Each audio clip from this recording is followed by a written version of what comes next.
الذين خرجوا في الصباح، والذين خرجوا في الضحى، والذين خرجوا في الظهيرة، والذين خرجوا في الغروب، والذين خرجوا في المساء، والذين خرجوا قبل ساعة وقبل 10 دقائق، خرجوا بمعونة الضوء ورجعوا تحت إشراف المطر.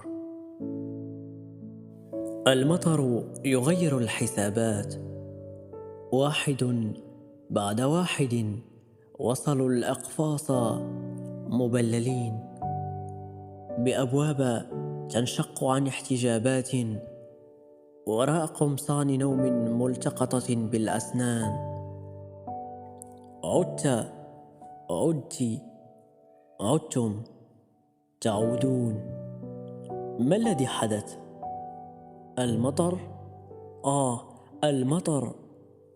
أين نخبئ المرأة من المطر؟ أين نخبئ الرجل؟ في خزانة الملابس؟ في خزانة الأحذية؟ تحت السرير؟ المطر صانع المفاجآت، مطر الاثنين والثلاثاء والأربعاء والخميس والجمعة والسبت والأحد. الأحد لله، الله عشيق ممتاز. الزوجات الصغيرات يعترفن له بواسطة التليفون على رقمه الخاص صباح الاثنين.